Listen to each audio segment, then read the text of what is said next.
set off from Forfar for the first stage of our long journey to the south coast. Our party of four, Mother, Isabel, Hugh and myself, were to fly from Lydd Airport in Kent to Ostend on one of the Silver City Line Bristol freighters, thus avoiding the alternative Channel sea trip with its kindred discomforts and long waits at each end for loading and unloading.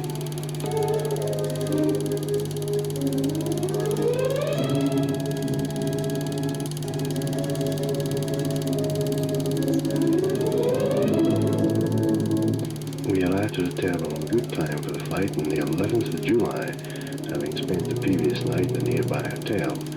And on completing the formalities, we watched interesting activities.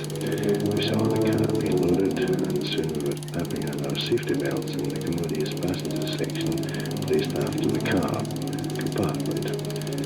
It was a beautiful sunny day, and soon we were able to enjoy the clear view of Bristol Channel and the Thames estuary away to the north. Like toy boats in the bath, we watched the Channel steamers plying their way through the blue still waters below us.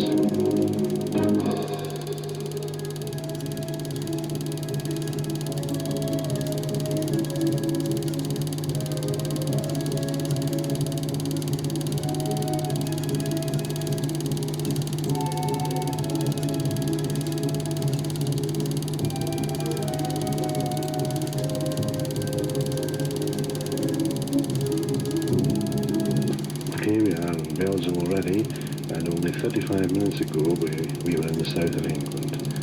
The car was here unloaded, the car then snapped, we were away from the customs officer, we were off in Belgian soil, keeping very carefully to the right-hand side of the road, of course. And now we're in Cologne, and this is a view of the great cathedral, which is a perfect example of Gothic architecture, and fortunately only slightly damaged in the war, although the city itself met with quite a lot of trouble.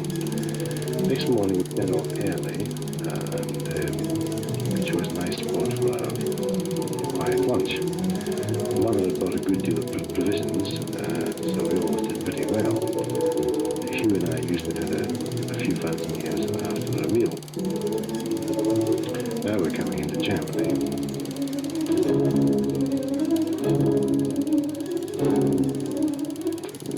At Boppard on Rhine, we embarked on a great adventure, a ride on a chairlift. I think we were all slightly horrified at the prospect of being hoisted on a flimsy seat up the side of a hill, spanned only by a wire, which seemed no thicker than string, and awfully wobbly. We all went up trying to enjoy a marvellous view of the sweet of the Rhine and the Rhine fields far below. This contraption was non-stop, so we just came down again. This is a view of one of the Rhine steamers, of which there were many, and full of gay crowds and all sorts of music coming from them and noises.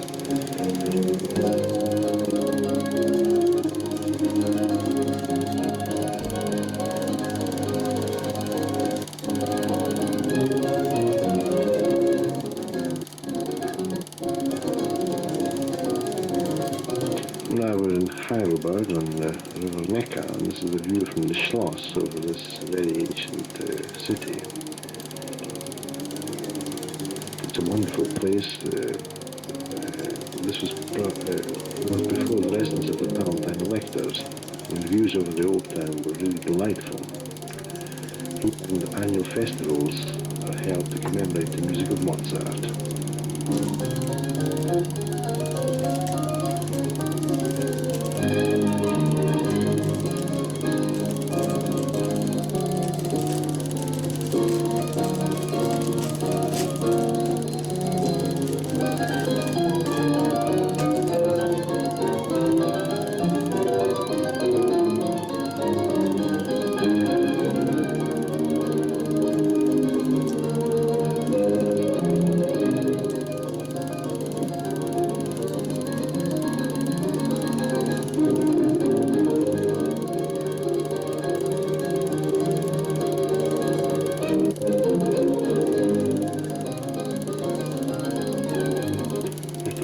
Hotel nearby, we paused for morning refreshments to before going back to town to buy something for our roadside lunch.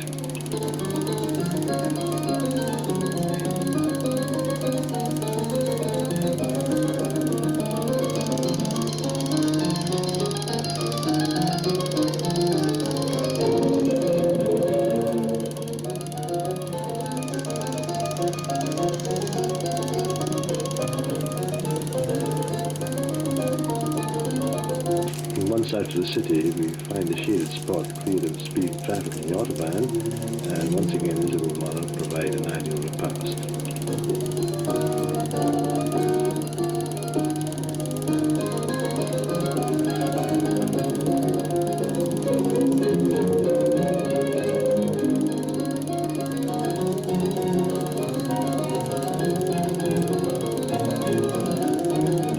Now we're on the Freudenstadt, which leads through the Black Forest country, and here the scenery is really beautiful, and distant views could be seen of the Swiss and Swabian Alps.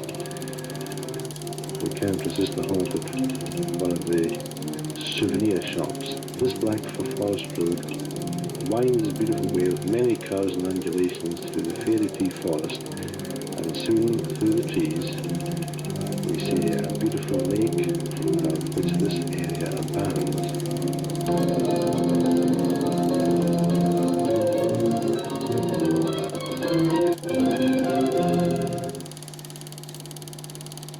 This is Titisee, a well-known beauty spot, and we stop for a stroll before going on to Freiburg. Next day we cross the Swiss frontier of Rastatt to see the spectacular Rhine Falls at Schaffhausen.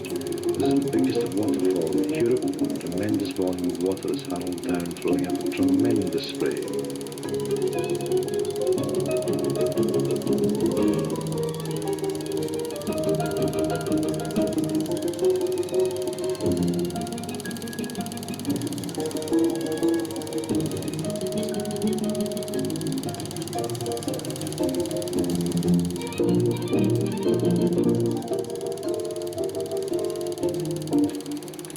On again to Constance on the Bodensee.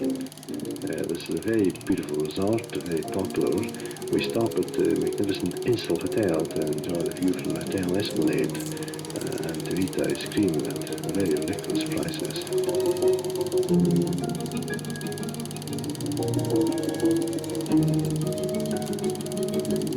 This is a view of the harbour of Lindau. This old town is actually situated on an island connected to the mainland by a bridge highway. After breakfast in our hotel in Lindau and Reutemann, Hugh and I explore the old harbour and watch the activities of the lake boats.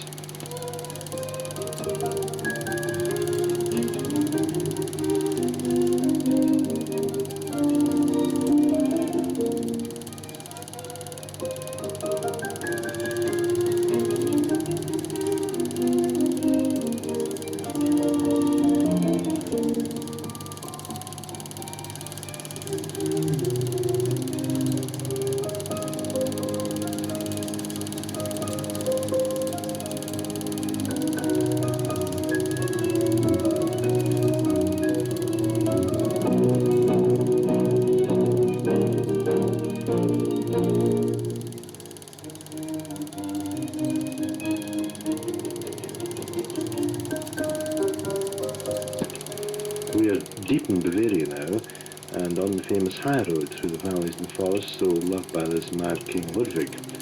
Mad or not, he left many monuments to his memory. The countryside is studded with Baroque churches and fairy-like castles, such as Neuschwanstein and Hohenschwangau.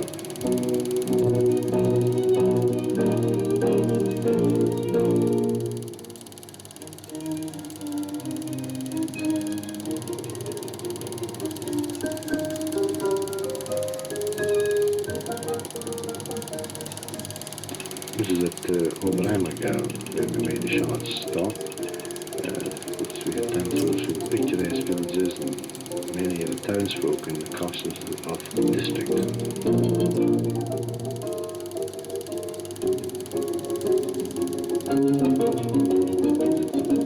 Now, this is our hotel at the Garmisch-Partenkirchen, famous as a winter sports resort, in 1936 the venue for the winter sports section of the Olympic Games. shops here are full of beautiful things, but so expensive. But we do enjoy a lot of window gazing. This is a picture of the little ice stadium.